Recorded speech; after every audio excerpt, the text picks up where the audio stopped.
Hello everyone and welcome to PC Retro Tech. So in this week's video I'm going to try and answer a question which came up at the end of last week's video where we were comparing PCI, Visa Local Bus and ISA video cards. And it was a question asked by a viewer and it really got me intrigued. Why is it that some of these cards perform much better than others, even in the same class? Of course we expect maybe a PCI and a Visa Local Bus card to perform better than an ISA card, more about that later, but why is it that even in the same class of card we get such radically different performance? So another question which is intriguing me now is why is this Sanglabs ET6000, the PCI version, so much different in performance to this Sanglabs ET6000 which is also PCI? They look almost identical and yet they differ quite substantially. The other mystery is this Sanglabs ET4000AX, and some people have reported really astonishing performance for this, or almost as good as a Visa Local Bus card, whereas we saw that it was 2.5 times slower than a Visa Local Bus card. So it'd be nice to get enough information to be able to take a guess at why that actually is. So I'm not going to look at all 31 cards this week, just in the interest of time. It took me 2 full days to benchmark all of those cards last time. So I've narrowed it down to all the Visa Local Bus and ISA cards and the 2 Sanglabs ET6000 PCI cards. And I'll probably even just pick a selection out of these cards here until we have some kind of meaningful answer to these questions. So the most obvious thing that springs to mind, of course, is memory. There are different speeds of RAM and different kinds of RAM, so maybe we can start there with our investigation and see what we can find. So let's start our investigation with the Sanglabs ET6000 cards, which look very similar, and in fact the chipsets here are identical. They have exactly the same numbering all the way across the chips. And it's printed in exactly the same way, and in fact these are both 1996 cards, I believe. The memory chips are slightly different here. You have MD-RAM MD909 versus MD-RAM MD908, but this turns out to be not a particularly significant difference, and the reason is that 9 and 8 refer to the number of megabits for the chip. So in fact there's 9 megabits per chip here, and that makes 2.25 megabytes total, and 2 megabytes total on this card. Now if you populated these additional slots with chips of the same kind, that would bring this up to 4.5 megabytes and this one up to 4 megabytes. But the Sanglabs card is actually only able to refresh 4 megabytes of memory, so that extra half a megabyte is a complete waste. So what about performance? Well, these are both SJ5-100 chips, and the 100 refers to 100 megahertz. So this is basically 10 nanosecond RAM. And so this is identical in both cases. So we can exclude the memory as being a likely cause of the performance difference. The other interesting difference is in the BIOS chips. Now of course one is branded Dynamite by Hercules, and the other one is just basically an unbranded BIOS. So an interesting test that we can do is to swap the BIOSes on these cards and see whether we get the reverse situation with regard to performance. So before I switch the BIOS chips, let's just confirm that we get the same benchmarks as we did last time. So I'm just going to run this 3D benchmark that's in Phil's Computer Labs suite. It's this Superscape VGA benchmark. And we should expect to get 62.5 frames per second on the non-Hercules card here. And that's exactly what we get, so that's confirmed. So now I'll put in the Hercules version and just confirm that we get 47.6 frames per second. So now I have the Hercules card in, so let's just run this in the same benchmark, and as I said we should expect 47.6 frames per second here, if everything's the same this week. Wow! That's actually identical to the non-Hercules card. What is going on? That's really odd. So this is definitely not expected. We had 47.6 frames per second in this benchmark last week. So I am scratching my head at this point. This is, of course, what you would expect given that the cards are so similar, but not what you would expect based on the benchmarks. Now, of course, I could easily write off one benchmark being different, but we did many benchmarks of this card and they were all significantly slower. In fact, let's run the Cris 3D benchmark. We got 35.6 frames per second for this last week. So let's see whether that is replicable at all. The only other thing I can think of off the top of my head is there are two different PCI slots that I was using last week. I actually had some problems with the machine posting at various points. This turned out to be unrelated to the PCI slot. And wow, yeah, that's 40.5, which is actually the same score that we got for the non-Hercules card last week. So yeah, it looks like this card is suddenly performing much better this week than it was last week. I have no idea what's the cause of that. So I've just tried the card in the other PCI slot here. You can see it's the two middle ones that I was using last week, and the performance is exactly the same in either slot. So that's not the explanation. And there are no other changes in the configuration of this machine since last week. It's literally been taken out of the room, put on the floor and brought back.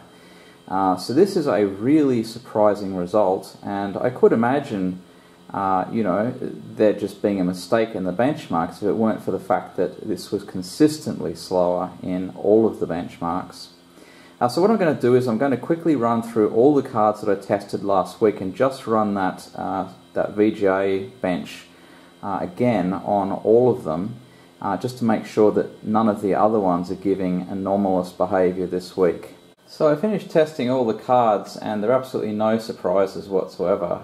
All the benchmarks are basically identical, or at least within 0.1 frames per second of what they were last week. So it's really only that Sanglab's ET6000, the Hercules one, that's really different this week. But it's interesting that if that goes up to 62.5, like the other high-performance PCI and VISA local bus cards, then we only have two tiers of performance in the PCI section here. There's ones at 55.5 and there's ones at 62.5. Now, not all the benchmarks were like that, of course. Some of the other ones, there was much more variation. But at least in this 320, 200, 256 mode, that's what we get.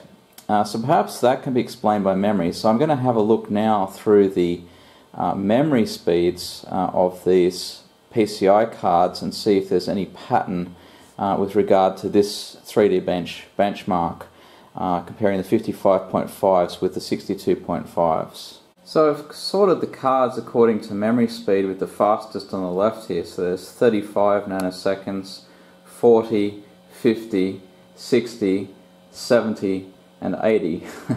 So I think that we can really rule out the memory being the cause of the performance difference here. In fact, if you go through the cards, although the fastest three cards are certainly the ones down this end, there's no pattern in any of the others at all. So I don't think memory is really the issue here. I think the cards are designed to use whatever speed RAM they have. So we have to look a little bit further to find the answer to the question, what the difference is in performance.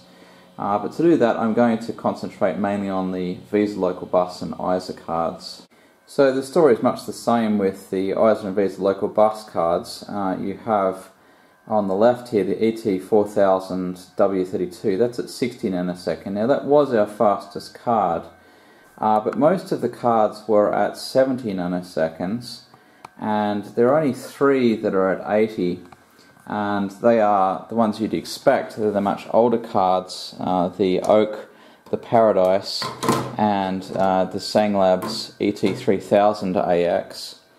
But given that the Oak performed, at least on that 3D benchmark, at the highest performance level, then it's clear that there's not really an explanation just involving memory here. So I think we can eliminate that as being the main contributor to the performance differences here. There has to be something else.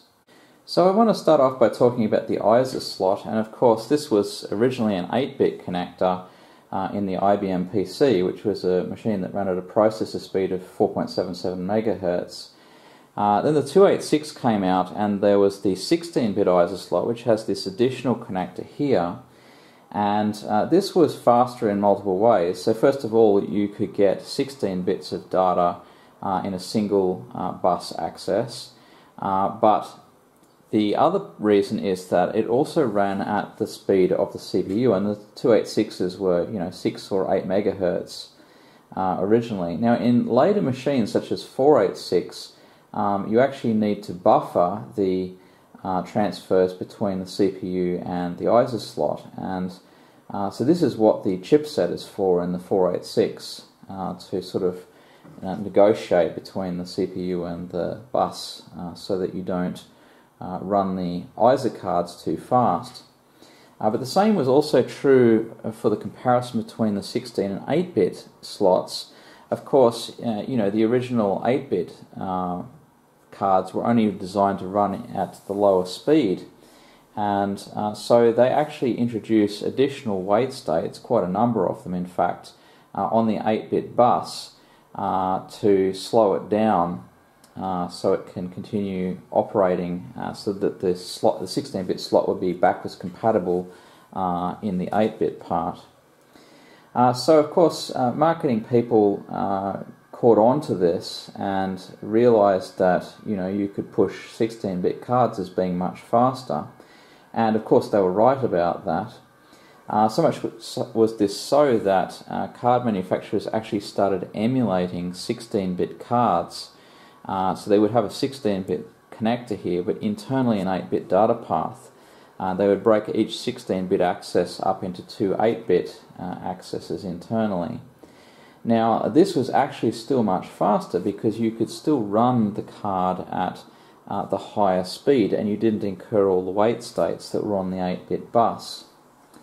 But this is not actually relevant to any of the cards we tested, so I've checked through, and of course all the cards are actually 16-bit implementations. I don't have any 8-bit VGA cards. I have CGA and EGA for the IBM PC, but that's all. But moreover, this Paradise chipset, for example, is 16 bits internally, even though it's 1988.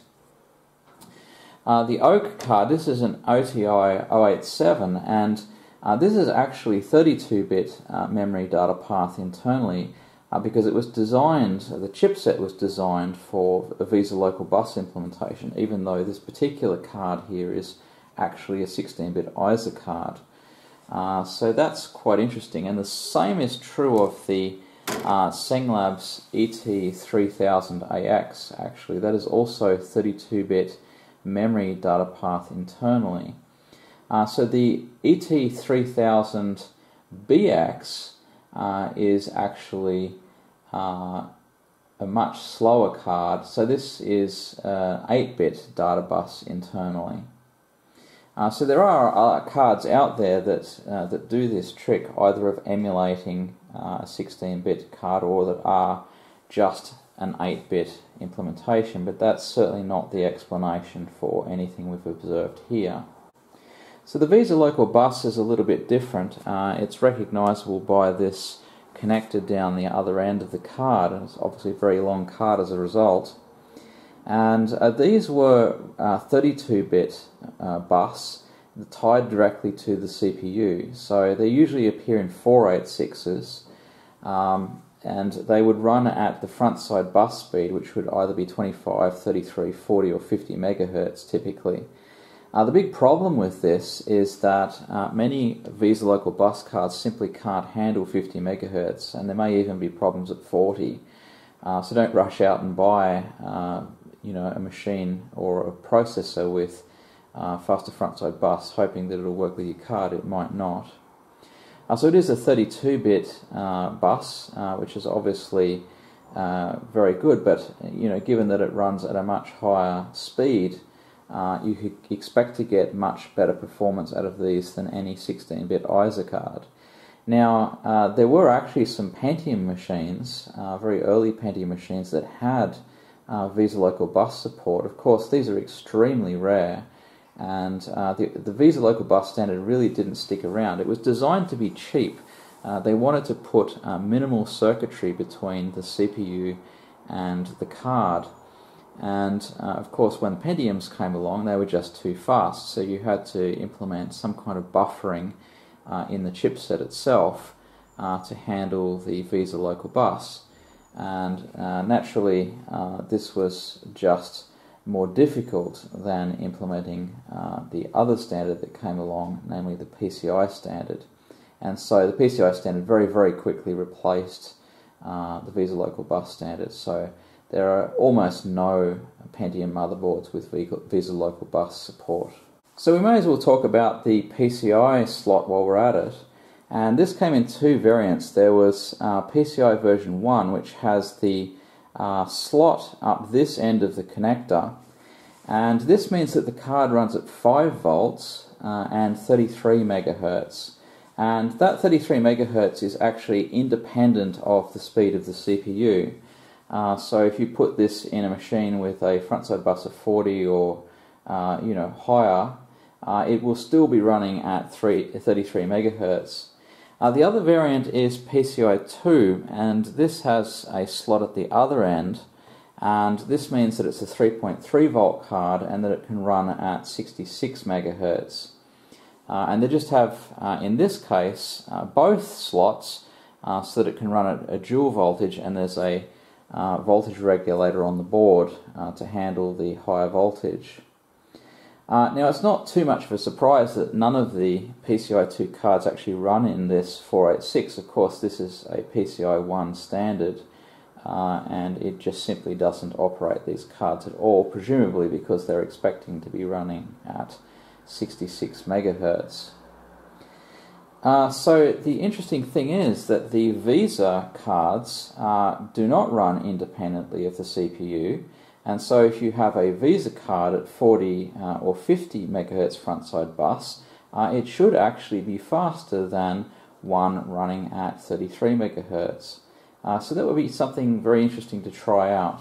So there are some differences in the way video memory is handled in these different cards. Now, I don't want to go into all the technical details, but let me just run you through some of the technicalities. So the ET3000AX uses fast page mode RAM, and this is just a slight improvement over ordinary page mode DRAM. Basically, it just allows a certain part of the access cycle to occur without waiting for a certain signal. So EDO is very similar, but it's up to 30% faster, and it basically, you can think of it as allowing slightly overlapped accesses to the memory.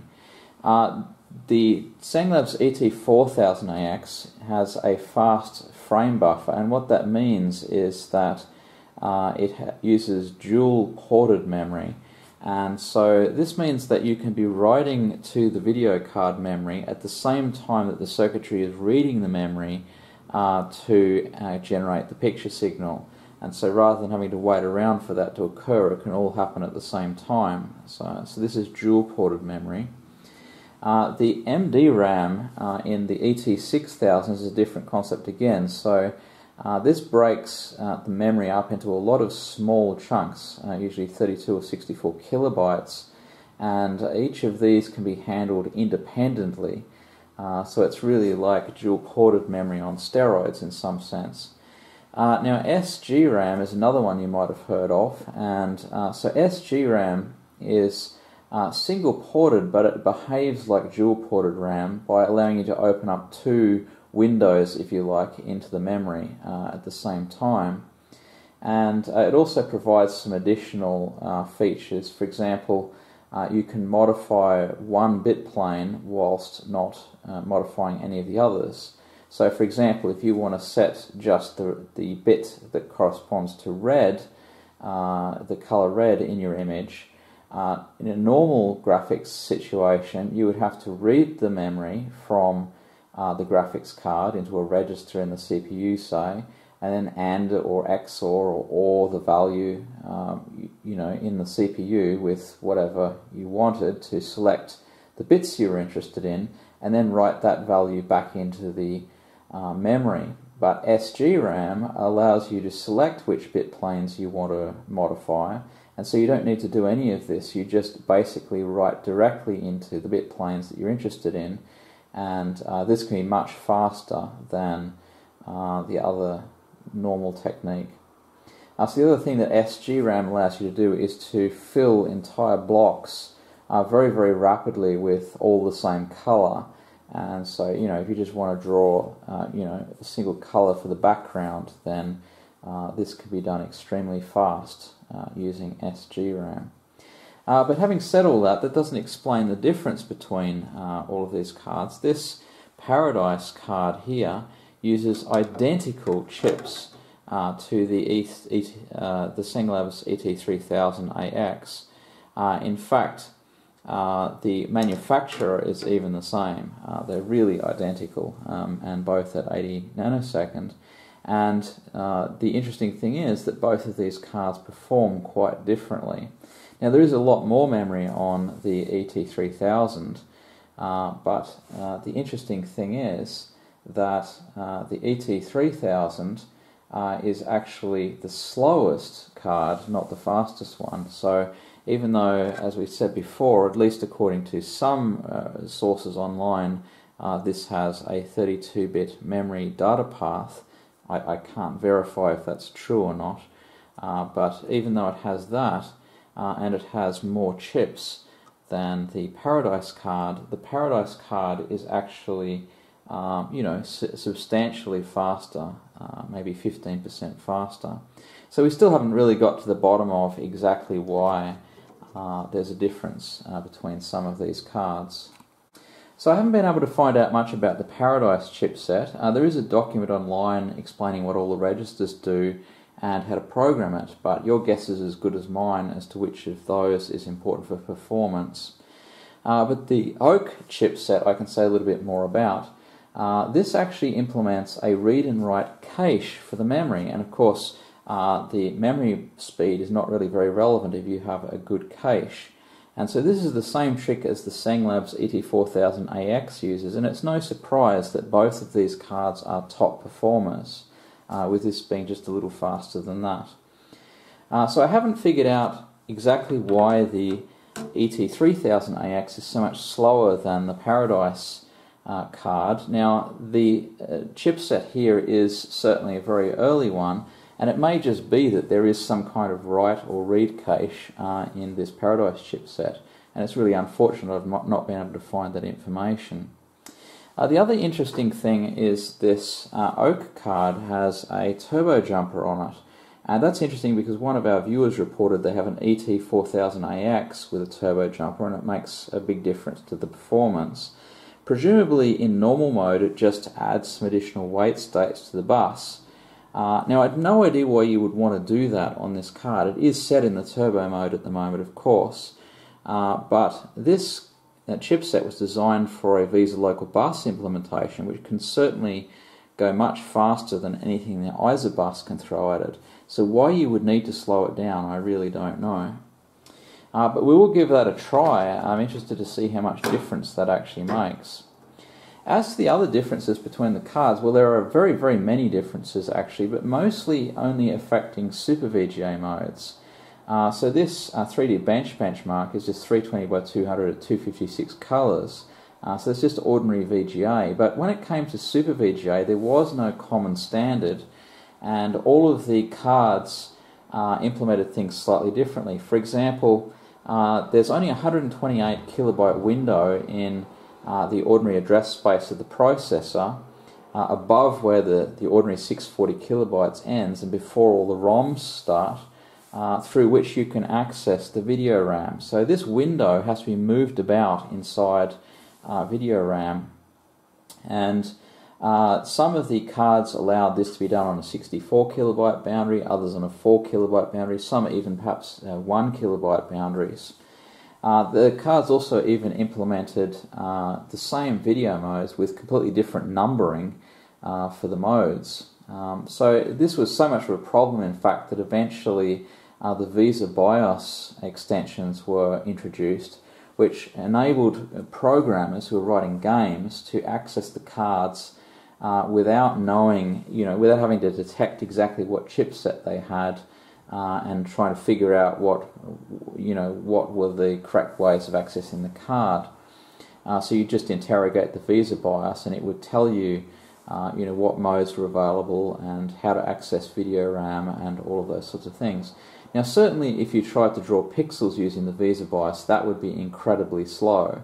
But obviously games like Quake and Doom were just using ordinary VGA, and when they weren't using ordinary VGA, if they did support Super VGA, when games did that, they definitely did things, using direct memory access rather than by using the Visa BIOS to access the cards. So you will recall that some of the benchmarks didn't even run on the early cards because they don't even have Visa BIOSes. So those are the benchmarks which use the Visa BIOS. And so that may explain some of the differences, at least for the Super VGA benchmarks. Just the way things were implemented was quite different. So we're going to try a few things. I want to see what difference this turbo jumper makes. And I'm also going to see if I have a CPU somewhere with a 40 MHz frontside bus. And we'll see if we can get a Visa local bus card running faster than a PCI card, which I think will be an interesting experiment.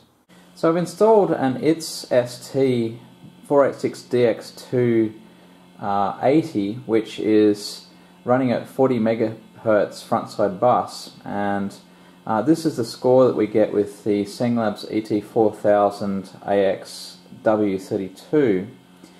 So it's 52.6 frames a second. Now, of course, that's lower than what it was getting with the 100 MHz CPU.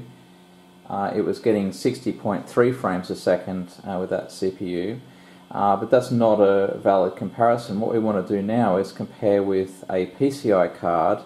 So I'll just choose a Trio 64V Plus and see whether that's slower or faster than this Visa local bus card. So here we go with the S3 Trio 64V Plus, and it gets 52.6 frames a second. So basically exactly the same, even with the Visa local bus cranked up a little bit higher. So I don't really know how to explain that perfectly, but it could also just be a limitation of the card itself not being able to push pixels any faster. Anyway, that's basically it for this week. I unfortunately didn't get to the bottom of why that ET6000 was slower. I certainly couldn't have been testing the wrong card because I've been through all the other cards and no other card has that performance level. And it's nothing to do with the slot that it was in, so that's really mystifying me. But anyway, that's sometimes how retro computing can be. Hopefully you've enjoyed this episode. If so, give it a like below and don't forget to subscribe, and we'll see you in a later video. Bye!